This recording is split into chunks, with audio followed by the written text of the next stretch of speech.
हाँ, तो अब आप ये देखो, मैं क्या बोल रहा हूँ, फंक्शन का मतलब है कि यहाँ पे एक वेरिएबल होता है, इस वेरिएबल को हम कहते हैं ये इंडिपेंडेंट वेरिएबल है। कैसा वेरिएबल है? इंडिपेंडेंट। इंडिपेंडेंट इसलिए बोला गया कि इसकी जगह आप कोई भी वैल्यू यूज कर सकते हो, जैसे एक्स की जगह 1 2 3 4 जो आपका मन करे वो वैल्यू अगर आप यूज कर पाओगे तो उससे हम बोलते हैं कि वो इंडिपेंडेंट वेरिएबल है। तो ये इंडिपेंडेंट वेरिएबल हो गया।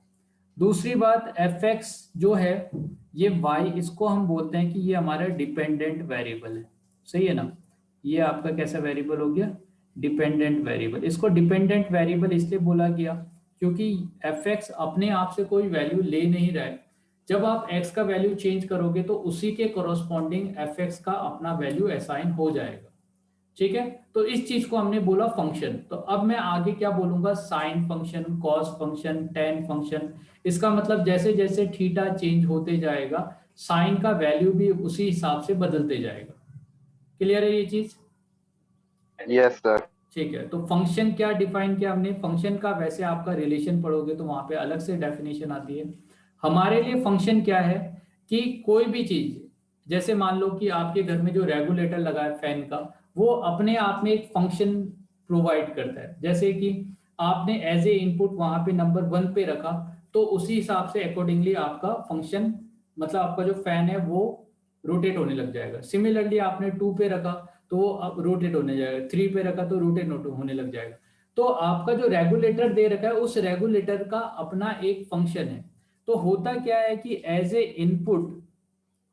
इनपुट आपके पास कुछ आ रहा है, आप कुछ इनपुट दोगे तो वो फंक्शन को क्रॉस करते हुए जाएगा या फंक्शन से पास होते जाएगा, और जिस तरह का फंक्शन होगा उस हिसाब से आपको आउटपुट मिल जाएगा।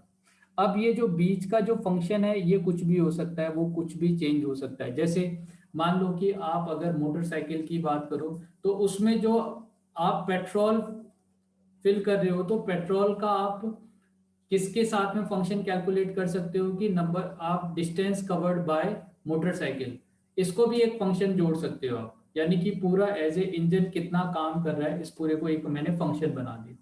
तो ओवरऑल क्या है, एक आइडिया दिया गया कि इनपुट होगा, इनपुट से आउटपुट जाने के बीच में जो भी कुछ हो रहा है वो हो जाएगा फंक्शन। ठीक है, इसी तरह से क्या है कि यहाँ पे आप साइन थीटा की जगह थीटा एज ए इनपुट दोगे तो थीटा एज ए इनपुट देने के बाद ये पूरा जो आपको वैल्यू देगा वो बन जाएगा आपका फंक्शन। जैसे अब हम साइन थीटा के बारे में बात कर रहे हैं कि साइन थीटा के केस में, सर साइन थीटा फंक्शन है तो पी बाय एच उसका इंडिपेंडेंट फंक्शन होगा ना? हाँ नहीं, पी बाई एच एक रेशियो है। ठीक है, हाँ एक्चुअली बाद रेशियो। में बाद में जाके आप क्या देखोगे, देखो जनरली मेरे दिमाग में एक क्यूरियोसिटी होनी चाहिए कि साइन थीटा फंक्शन है मगर ये थीटा पे तो डिपेंड कर नहीं रहा। वैसे तो डिपेंड कर रहा है, देखो दो चीज होता है। जैसे यहाँ पे फंक्शन आया, ये एफ एक्स एक फंक्शन है एक्स पे, तो इस फंक्शन को मैंने एक्स के टर्म में रिप्रेजेंट किया है ना, क्या मैंने इसको एक्स के टर्म में रिप्रेजेंट किया है? ठीक है, यस। मगर ये साइन थीटा एक फंक्शन है, मगर क्या मैं इसे थीटा के टर्म में रिप्रेजेंट कर रहा हूँ क्या यहाँ पे? नो। नहीं कर रहा हूँ, मगर मैं थीटा के टर्म में रिप्रेजेंट कर सकता हूँ। अब हायर क्लास में आप जाओगे तो आप ये देखोगे कि आप साइन थीटा को इस तरह से, मतलब अभी तो आपके लिए ये बहुत बड़ा टर्म हो जाएगा, तो आपको और टाइप का फील हो रहा होगा कि ऐसे कैसे आ गया ये। ठीक है, मगर थीटा को मैं इस तरह से अप टू इंफिनिटी तक का ये टर्म जाता है, एक ऐसे फंक्शन के तौर पे लिख सकता हूँ। और आप पढ़ोगे जब आपका लिमिट वाला चैप्टर आएगा तो आपको मैं ये पढ़ाऊंगा कि इसको ऐसे कैसे लिखा जाता है। सही है, तो साइन थीटा अपने आप में एक फंक्शन है जो थीटा पे डिपेंड करता है। वो जरूरी यहाँ पे देखो, उसे हमने परपेंडिकुलर बाई हाइपोटेन्यूज के रेशियो के फॉर्म में लिख तो दिया है, मगर साइन थीटा को हम थीटा के फॉर्म में लिख सकते हैं क्योंकि वो थीटा का फंक्शन है। ठीक है, तो अब मुझे क्या करना है, यहाँ पे जैसे जैसे थीटा चेंज होगा साइन थीटा का वैल्यू भी चेंज होगा। जैसे साइन जीरो का वैल्यू 0 डिग्री होता है। ठीक है, सिमिलरली साइन ऑफ पाई/4 का वैल्यू आपका पाई/4, सॉरी साइन 30 का वैल्यू है ना, साइन 30, अब साइन 30 आपने ऐसे पढ़ा हुआ है, अभी हम इसको बोलेंगे साइन ऑफ पाई बाई 6, इसका वैल्यू आपका 1/2 हो जाएगा। साइन ऑफ 45 आपने 10th क्लास में ऐसे पढ़ा है, यहाँ पे हम पाई/4 बोलेंगे, इसका वैल्यू 1/√2 हो जाएगा। फिर sine of 60 degree, sine 60 degree और इसको हम साइन ऑफ पाई/3 लिखेंगे, इसका वैल्यू आपका √3/2 होता है।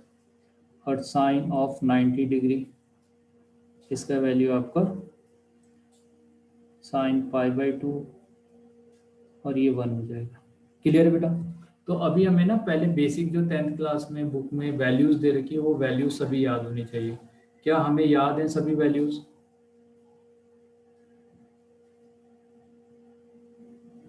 नीरज, क्या हमें वैल्यूज याद हैं क्या? Yes sir, yes sir, yes sir. तो याद है तो एक एक्चुअली बार। याद नहीं है सर, वो याद नहीं किया मैंने सब वैल्यूज को, हम्म लेकिन मैंने जो सबसे बड़ा टेबल है ना वो पूरा हम्म बनाने आता है। तो अभी अपने को याद रखना है हाँ, आगे के क्वेश्चन के लिए, ताकि वो क्वेश्चन इजी हो जाए। ठीक है, टेबल बनाना आता है तो हम एक काम करते हैं, टेबल ही बना लेते हैं पहले। मान लो कि यहाँ पे आपका 0 डिग्री है, फिर 30 डिग्री है। अभी हम 30 डिग्री को देखो, अब हमें ऐसे आदत डालनी पड़ेगी लिखने की, पाई/4, पाई/3, पाई/2। ठीक है, क्लियर है बेटा? तो यस साइन साइन 0 कितना होगा? 0। और साइन ये सर। 1/2, साइन 45 1/√2, साइन 60 √3/2 और 1, ऐसा ना? अब आपने इसको याद किया होगा तो कॉस में इसका रिवर्स कर दिया होगा, हाँ सर। है कि नहीं? तो जनरली कॉस में इसका रिवर्स वाला वैल्यू आ जाएगा, तो यहाँ पे आने वाला वैल्यू क्या होगा? 1√3/2, फिर यहाँ पे 1/√2, 1/2 और ये 0 हो जाएगा। टेन थीटा इन दोनों का क्या होता है? रेशियो होता है sine sine by theta cos. Cos का। तो जब मैं 0/1 करूँगा तो 0/1 तो 0 होगा, और यस सर। 1 बाई इसे करूँगा तो 1/√3 आ जाएगा। 2 से 2 कैंसिल आउट, इन दोनों का रेशियो लूँगा तो 1 आ जाएगा। इसको डिवाइड करूँगा तो ये आपका √3 आ जाएगा, और ये 1/0 करेंगे तो 1/0 आपका अनडिफाइन हो जाता है। हाँ या यस ना? ठीक है, ये यस हो सर। जाएगा। अब सिमिलरली इसी की तरह से आपका, जस्ट क्योंकि मैं ये जानता हूँ कि cos theta is the reciprocal of cos, है ना? Sorry, sec theta is the reciprocal of cos. तो कॉस का रेसिप्रोकल कर लो, 1 का रेसिप्रोकल करोगे तो 1 ही मिलेगा, इसका रेसिप्रोकल करोगे तो 2/√3 मिलेगा, इसका रेसिप्रोकल करोगे तो √2 मिलेगा, इसका रेसिप्रोकल करोगे तो 2 मिलेगा, और इसका करोगे तो 1/0, मतलब अनडिफाइन हो जाएगा। ठीक है, सर कॉट सिमिलरली में टेन का उल्टा आएगा और सेक में कॉसेक का, हाँ कॉसेक में सेक का उल्टा आएगा।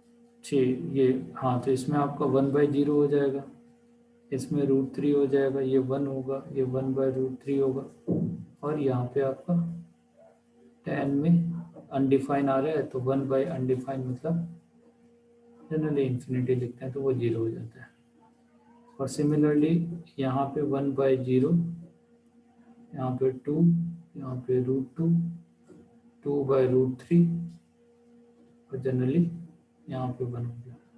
तो ये बेसिक टेबल हो गई, आपको पूरा याद नहीं करना होता है, आपको ये 3 याद रखने हैं, है ना? या आप साइन और कॉस याद रखो तो आगे के अपने आप लिख सकते हो, मगर मैं तो ये कहूँगा कि साइन कॉस और टेन आपको याद होना चाहिए। ठीक है, अगर 3 याद होता है तो इस 3 को आप आराम से निकाल सकते हो। क्लियर है ये चीज़? Yes sir. चलिए, और अगर मान लो कि अगर याद नहीं हो रहा है ना, तो आप टेबल बना के अपने जहाँ पे सोते हो वहाँ पे लगा लो, ताकि धीरे धीरे करके आप रोज देखोगे तो याद हो जाएगा। ठीक है, तो पहले तो हमें क्या ओके। करना है, इन सभी वैल्यूज का ही यूज करना है। अब ये जो वैल्यूज अभी हमने देखे और हमने जो 10th क्लास में पढ़ा है वो पढ़ा था ट्रायंगल के लिए, है ना? और अब यहाँ पे दो बेसिक रूल आप पढ़ोगे, ठीक है। दो बेसिक रूल क्या पढ़ोगे आप, अब समझो यहाँ पे क्या करेंगे आप एक सर्कल ले लो। अब इस सर्कल के अंदर ही मैं एक ट्रायंगल फॉर्म करने वाला हूँ, ठीक है। तो ये हो गया। अब यहाँ से हमने एक ट्रायंगल फॉर्म कर दिया। देखो यहाँ पे हमने एक ट्रायंगल फॉर्म किया, ये इसको ज्वाइन कर दो, ये हो।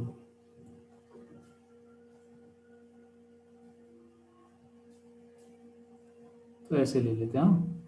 अब यहाँ पे हम क्या कह रहे हैं, ये हमारा थीटा एंगल है और इसके जस्ट सामने वाली साइड परपेंडिकुलर है, ये बेस है और ये हाइपोटेन्यूज है। यानी कि जो इसका Yes, हाइपोटेन्यूज होगा उसको हम रेडियस कह लें हाँ। और रेडियस कभी निगेटिव नहीं होती है, क्लियर है। जो आपका रेडियस है, रेडियस कभी निगेटिव नहीं होता। तो अगर रेडियस yes, sir. रेडियस अगर निगेटिव नहीं होगा तो एच कभी निगेटिव नहीं हो सकता, तो एच इज ऑलवेज पॉजिटिव, सही है ना। तो एच जो है वो हमेशा क्या होगा, पॉजिटिव रहेगा। क्लियर है ये चीज़, ठीक है। तो ऐसा हो जाएगा, तो एच इज ऑलवेज पॉजिटिव हो गया। क्लियर है बेटा, सही है। तो अब यहाँ पे जो आप एच ले रहे हो वो हमेशा पॉजिटिव रहेगा। तो इसका मतलब बी और पी को मैं चेंज करूंगा। अब आप देखो इस डायरेक्शन में ये मेरा एक्स एक्सिस है, ठीक है, और ये जो डायरेक्शन है ये मैंने ले लिया वाई एक्सिस, सही है। Okay. अभी 10th क्लास तक का आपने जितने भी रेशियो पढ़े थे वो इसके लिए पढ़े थे, वो एक्यूट एंगल के लिए पढ़े थे। एक्यूट एंगल का मतलब हो गया 90 से कम वाले एंगल्स के लिए आपने रेशियो पढ़े थे। अब हम रेशियो को चेंज कर रहे हैं थोड़ा, ठीक है। अभी यहाँ पे आपने जो भी कुछ पढ़ा, यहाँ पे आपने क्या देखा था कि परपेंडिकुलर भी पॉजिटिव है और बेस भी पॉजिटिव है। तो अभी आप देखो जितने भी क्वेश्चन 10th क्लास में आपने किए हैं ना, उन सब में जितने भी वैल्यूज आपने देखे होंगे वो पॉजिटिव वाले वैल्यू थे। मतलब टेन थीटा का वैल्यू या तो आप 3/5 यूज कर रहे हो, 4/5 यूज कर रहे हो, मान लो 1/√3 यूज कर रहे हो, तो ये सभी वैल्यू पॉजिटिव है। यहाँ आपको माइनस साइन नहीं दिख रहा। अब इसी रेशियो को मैं किस तरह से लिखूंगा वो देखना। साइन थीटा का मतलब मैं ये जानता हूं कि अगर कहीं सर पे आपकी साइन, आवाज ठीक से नहीं है, हेलो पीछे से बहुत आवाज आ रही है आपकी। एक सेकेंड, Yes, yes, sir.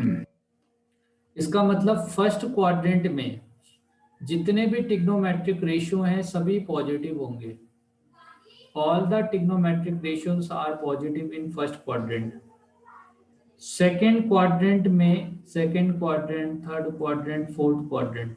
अब आप इस तरह से बोल सकते हो कि पहला वाला जो ये है, मतलब पहला वाला क्वाड्रेंट सभी का घर है और अपने घर में सभी पॉजिटिव है। सेकेंड वाला घर मतलब ये वाला जो है वो साइन का Yes, sir. घर है। साइन यहाँ पॉजिटिव होगा, साइन के अलावा जितने भी होंगे साइन, देखो साइन और कोसेक, क्यों, क्योंकि इसका रेशियो जो होता है साइन, और अगर साइन पॉजिटिव है तो उसका रेशियो भी लेने पे पॉजिटिव ही मिलेगा। तो हम कोसेक के बारे में भी इंक्लूडेड करते हैं, यानी साइन कोसेक एक साथ, टेन और कॉट एक साथ, और कॉस और सेक एक साथ। तो इसका मतलब है जो सेकंड वाला क्वाड्रेंट साइन का घर है और इसमें साइन पॉजिटिव रहेगा हमेशा। साइन के अलावा कोई दूसरा ट्रिग्नोमेट्रिक फंक्शन जैसे कॉस आ जाए या टेन आ जाए तो वो इस क्वाड्रेंट में निगेटिव होंगे। ये सेकंड क्वाड्रेंट साइन का घर है तो यहाँ साइन पॉजिटिव होगा, कॉस और टेन निगेटिव होंगे, तो इसका रेसिप्रोकल भी यहाँ पे निगेटिव होगा। थर्ड क्वाड्रेंट जो है ये वाला, ये है आपका टेन का घर। तो टेन थर्ड हाँ उसको क्वाड्रेंट माइनस में, माइनस कैसे हो जाएगा? हाँ तो ये माइनस माइनस कैंसिल हो जाएगा तो ये पॉजिटिव हो जाएगा। तो और इस क्वाड्रेंट में टेन पॉजिटिव होगा तो साइन और कॉस निगेटिव है। देखो फोर्थ क्वाड्रेंट है आपका, देखो फोर्थ क्वाड्रेंट में ये निगेटिव हो गया है ना। फोर्थ क्वाड्रेंट कॉस का घर है तो कॉस पॉजिटिव होगा और उसके बाद यहाँ पे निगेटिव साइन होगा, ठीक है, ये नेगेटिव हो जाएगा। क्लियर है बेटा? सही है ना? तो आपको कैसे याद रखना है?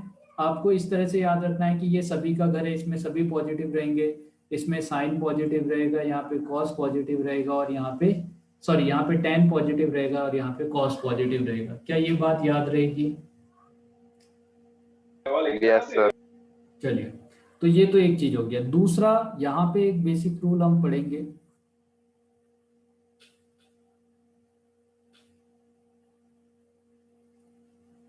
When the angle crosses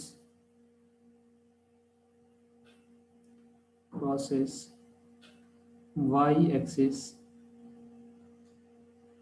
then the function change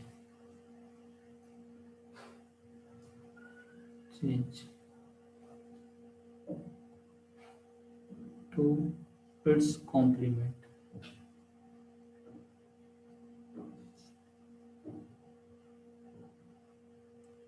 पहला rule, when the angle crosses x-axis, then the function remains same,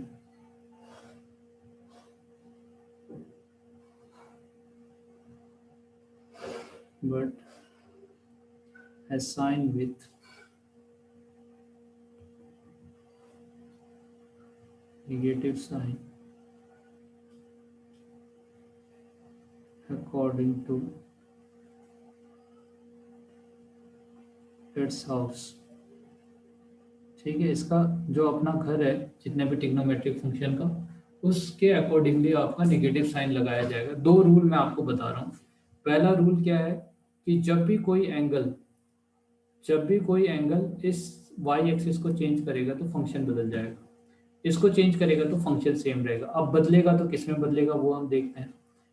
तो हमारे पास कॉम्प्लीमेंट्री फंक्शन है, साइन वाला फंक्शन कन्वर्ट होता है कॉस में, ठीक है, और टेन वाला फंक्शन कन्वर्ट होगा कॉट में, और हाँ कोसेक वाला फंक्शन कन्वर्ट होगा सेक में।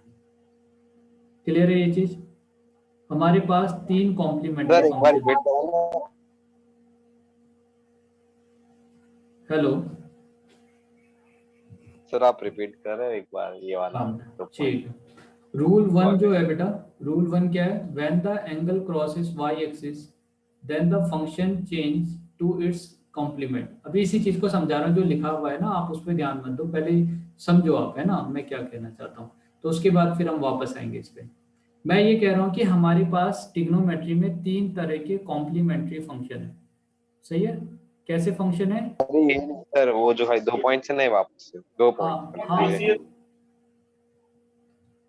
उस नहीं, उस पॉइंट पे मैं आ रहा हूँ फिर से, वो मैंने लिख दिया है ना, उसी को पहले एक्सप्लेन कर रहा हूँ, फिर मैं लाइन टू लाइन उसको डिक्टेट करूंगा, रूल वन और टू को।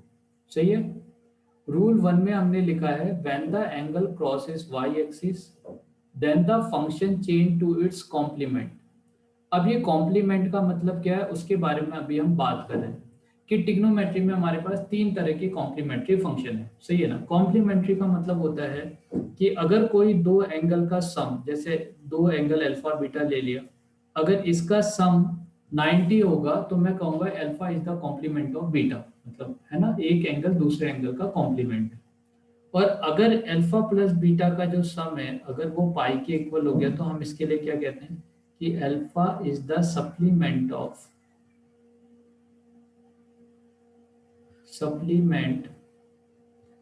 बीटा। सही है? अल्फा बीटा का सप्लीमेंट है, यहाँ पे alpha is the complement of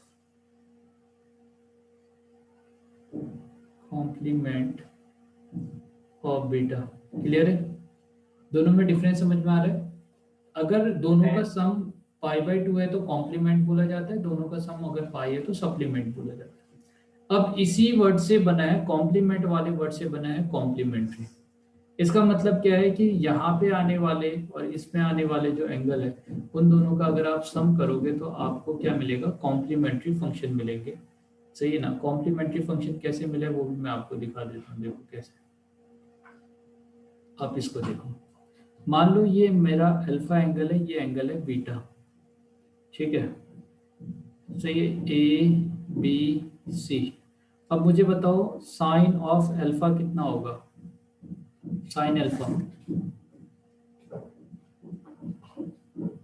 A B divided by A C होगा कि नहीं। इस एंगल के लिए ये परपेंडिकुलर है तो परपेंडिकुलर बाई हाइपोटेन्यूज, ऐसा होगा साइन अल्फा।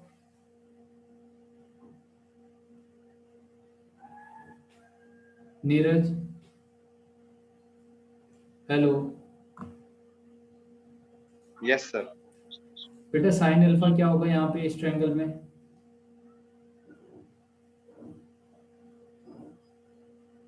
हेलो सर, आपकी आवाज, मेरी आवाज आ रही? नहीं आपकी नहीं आ रही, अभी बोलो। हाँ एक्चुअली मैंने ये A B by A B by C. A B by A C, ठीक है। ये साइन अल्फा हो गया। अब सिमिलरली यहीं पे आप कॉस कॉस अल्फा कैलकुलेट करो, कॉस बीटा कैलकुलेट करो, तो कॉस बीटा कैलकुलेट करो।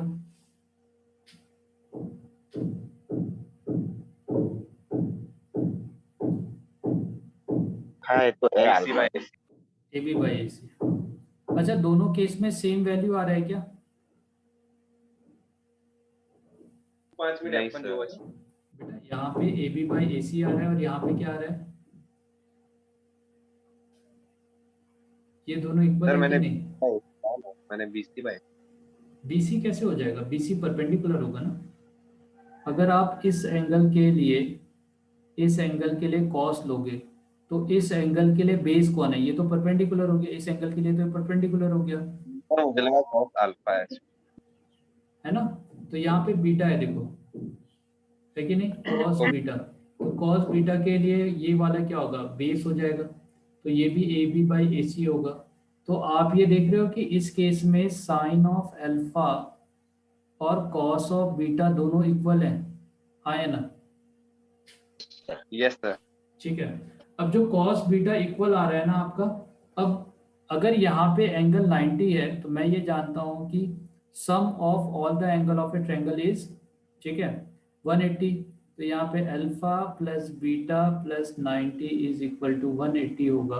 तो यहाँ से अल्फा प्लस बीटा का वैल्यू कितना हो जाएगा, 90 डिग्री, और यहाँ से बीटा इक्वल टू कितना हो जाएगा, देखो अब ये दोनों, इन दोनों एंगल का सम 90 है, तो ये तो कॉम्प्लीमेंट्री एंगल हो गए, हुए कि नहीं। तो क्या मैं इसकी जगह पे कॉस ऑफ बीटा की जगह पे, जहाँ बीटा आ रहा है उसकी जगह पे 90 माइनस अल्फा लिख सकता हूँ। यस।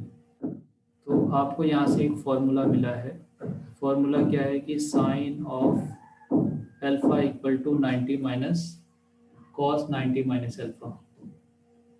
क्योंकि ऐसा इसलिए होता है क्योंकि ये ना कॉम्प्लीमेंट्री फंक्शन है। कैसे फंक्शन है, कॉम्प्लीमेंट्री, ठीक है। इस ये यहाँ पे आने वाला एंगल और इस एंगल का सम करोगे तो ये 90 देगा। जैसा ये फॉर्मूला है वैसे ही दो फॉर्मूले और हैं।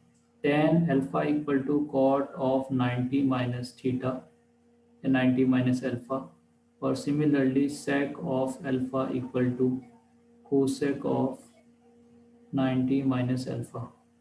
क्लियर है। तो यहाँ से हमने पहला फॉर्मूला ट्रिग्नोमेट्री का 11th क्लास का फर्स्ट फॉर्मूला प्रूव किया है, ये आपका। Yes sir. ठीक है। तो फॉर्मूला 1 क्या है आपका कि कभी भी आपको cos 90 माइनस थीटा कहीं पे मिल रहा है या π/2 माइनस थीटा मिल रहा है, इसका मतलब उसको साइन में कन्वर्ट कर सकते हो। tan 90 माइनस थीटा, ये दोनों इंटर कन्वर्टेबल है। ऐसा जरूरी नहीं है कि हमेशा cos के साथ में मिलेगा, हो सकता है साइन के साथ में दिया हो, sine 90 minus theta cos theta, tan 90 minus theta cot theta, ये दोनों इंटर कन्वर्टेबल होते हैं। अगर 90 माइनस थीटा किसी एक के साथ में आ रहा है तो उसको कन्वर्ट करके आप दूसरे में ले सकते हो, है ना। ये बात समझ में आई। जैसे यहाँ पे कॉस है, हो सकता है कहीं पे मेरे पास ऐसे करके लिखा हुआ मिल गया कि साइन π/2 माइनस ऑफ थीटा, तो मैं आंख बंद करके इसको कॉस ऑफ थीटा लिख दूंगा। क्यों, क्योंकि 90 माइनस थीटा दूसरे वाले में कन्वर्ट हो जाता है और ये कॉस थीटा बन जाएगा। क्लियर बेटा ये चीज। Yes sir.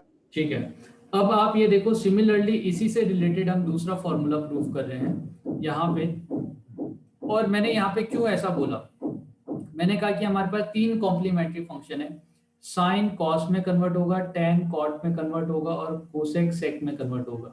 ठीक है। और कब कन्वर्ट होगा, जब मेरे पास ये वाली लाइन है, थीटा जो होगा, अगर थीटा इसको क्रॉस कर रहा हो या यहाँ पे हो, तो इस केस में हम क्या कहते हैं, या तो इधर थीटा हो या इधर थीटा हो, तो इस केस में हम क्या करते हैं, फंक्शन को चेंज कर देते हैं। अब आप ये देखो, ये जो 90 है, पहले यहाँ पे आने वाले वैल्यूज को हम देखते हैं कि आपका एक्स एक्सिस और वाई एक्सिस में आने वाला जो एंगल है, वो एंगल आप किस तरह से लोगे।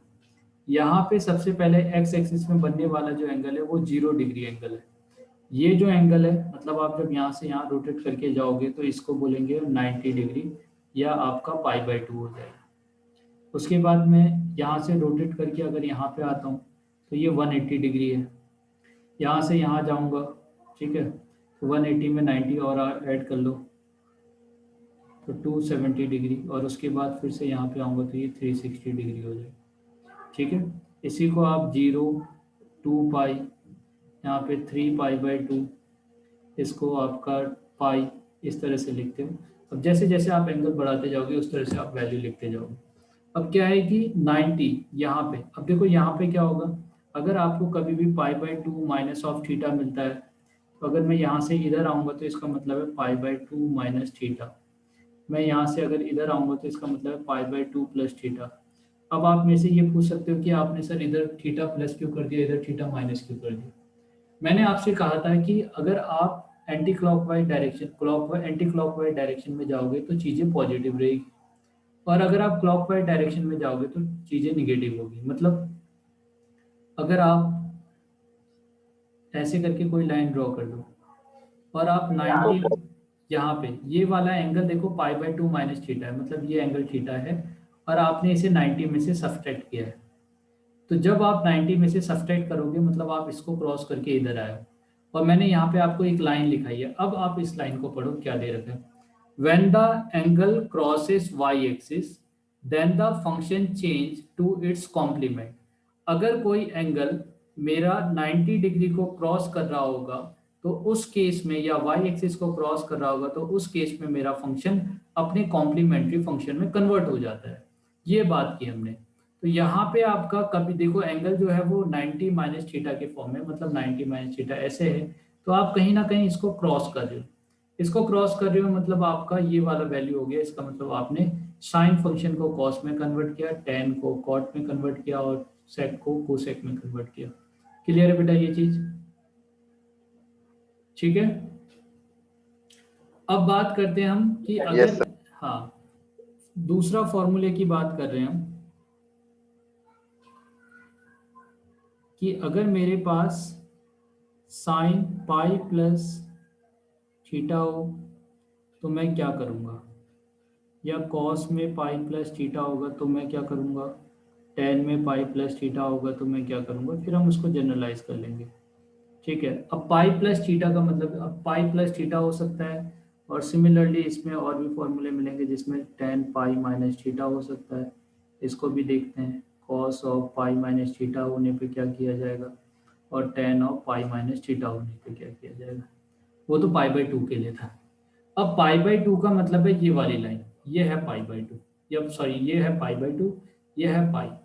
अब पाई में मैंने ये बोला है कि when the angle crosses X axis, अगर कोई एंगल एक्स एक्सिस को क्रॉस कर रहा है तो देन द रिमेन सेम, मतलब function remain same, then the function remain same. जो फंक्शन आपके पास दे रखा है वो वैसा का वैसे ही रहेगा, but assign with the negative sign according to its home, है ना। अब आप ये देखो, यहाँ पे मैं वैल्यू लिखूंगा, बस आप इस चीज़ को याद रखना कि ये सभी का घर है, यहाँ सभी पॉजिटिव होते हैं। ये साइन का घर है, यहाँ साइन पॉजिटिव होगा, साइन के अलावा सब निगेटिव। ये टेन का घर है, ये टेन पॉजिटिव होगा, इसके अलावा सब निगेटिव। और यहाँ ये है आपका किसका घर, कॉस का घर, तो यहाँ पे कॉस पॉजिटिव होगा, उसके अलावा सब निगेटिव। अब आपको क्या करना है, यहाँ पे इसका वैल्यू कैलकुलेट करना है कि ये क्या होगा, pi minus of theta. Pi minus theta का मतलब हो गया आपका ये वाला एंगल, देखो ये है पाई, पाई माइनस थीटा का मतलब इधर। यानी कि जब भी आपको माइनस ऑफ थीटा जैसी कोई भी वैल्यू दी जाती है तो आप वहां से इस डायरेक्शन से क्लॉकवाइज डायरेक्शन में जाना शुरू कर दोगे, ठीक है। और अगर वैल्यू पॉजिटिव दी जा रही है, जैसे पाई प्लस थीटा दे दिया, मान लो कि अगर हेलो पाई सर। Plus, hello. हाँ हेलो, हेलो। हेलो। हाँ बेटा, आवाज आ रही है सर? हाँ आ रही है। अरे आप बोल रहे थे और मेरे इसमें बंद हो गया, और मैं बोल बोल कर रहा था तो आप सुन ही नहीं पा रहे थे, अभी ऐसा हुआ। आज बहुत नेटवर्क, एक्चुअली बरसात पड़ी है ना मेरे एरिया में, तो बहुत स्ट्रॉन्ग, इसके लिए कोई इधर बात नेट नहीं, बहुत मे बी हमारा जो लेक्चर है ना वो रिकॉर्डेड हो रहा है ना, तो लेक्चर रिकॉर्ड हो रहा है, तो मे बी आप जैसे मान लो नेटवर्क आपका सही हो जाएगा, तो मैंने इसीलिए आपसे बोला था कि एक ऐप में जितने भी लेक्चर्स होते हैं मेरे, वो रिकॉर्डेड रहते हैं, तो कभी भी आप उसको एक्सेस कर सकते हो, ठीक है, वहाँ से। Okay sir. जैसे मैं आपको दिखाई देता हूँ, एक्चुअली थोड़ा बहुत आप, एक मिनट हम इतना ही करते हैं, मैं आपको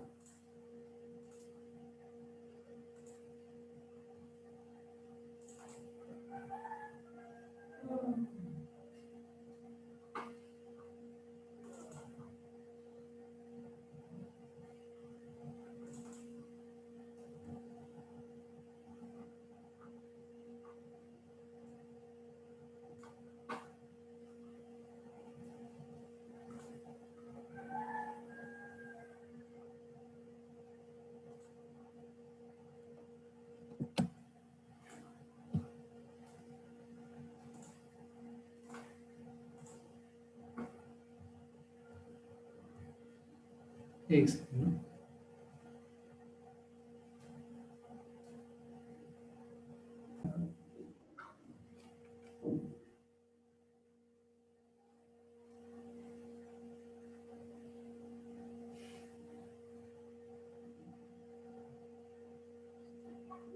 हाँ, तो यहाँ आ जाते हैं।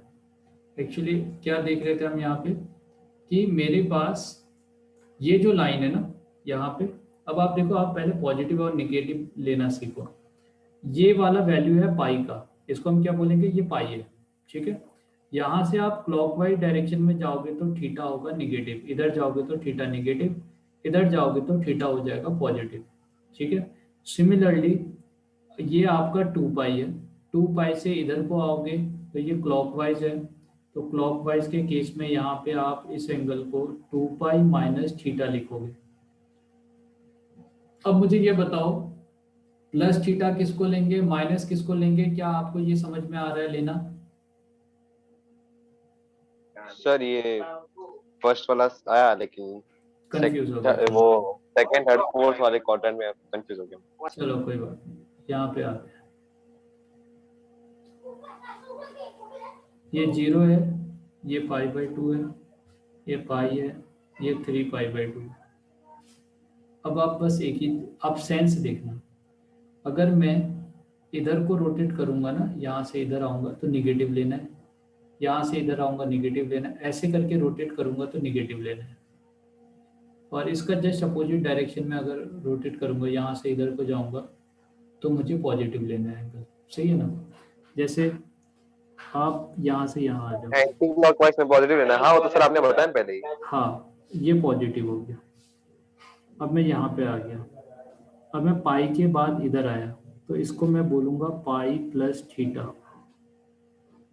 सही है, क्योंकि पाई से इस तरफ थीटा एंगल आ गया। अब ये 3 पाई/2 है, मान लो 3 पाई/2 से इधर थीटा एंगल आ गया, यहाँ से इधर आ गया, तो इसको मैं बोलूँगा 3 पाई/2 प्लस थीटा। क्यों? क्योंकि इसका जो सेंस है, यहाँ से इसका जो सेंस है वो एंटी क्लॉकवाइज है। किधर को रोटेट कर रही है? Yes sir. Anti clockwise. अब इसका जस्ट अपोजिट लो, अब क्लॉकवाइज लेते हैं, चलो मान लो, तो उसमें थ्री हाँ three pi by two minus theta हो जाएगा। हाँ, अब जैसे मैं यहाँ से इधर आ रहा हूँ और ये थीटा एंगल है, हाँ सर, समझ गया। तो पाई/2 माइनस थीटा हो जाएगा। मैं यहाँ से इधर थीटा आ गया तो ये पाई माइनस थीटा हो जाएगा, सही है। अगर मैं यहाँ से इधर आ गया तो यहाँ से इधर को आऊँगा तो ये पाई/3 माइनस थीटा हो जाएगा। क्लियर है?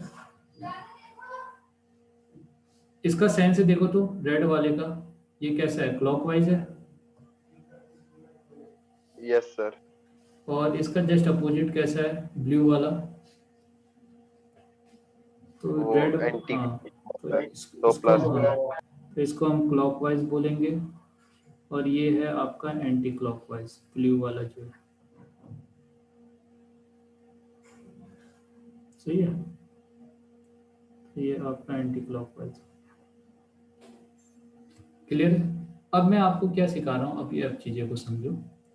यहाँ पे जो साइन आपको क्या मिला, यहाँ पे साइन सर क्या मिला? एक्चुअली अभी फिजिक्स के भी क्लासेस स्टार्ट हो गए होंगे आई में। चलो ठीक है, इतना ही करते हैं फिर आज, है ना। नोट्स आपको ग्रुप में मिल जाएंगे। Okay thank you sir. ठीक है।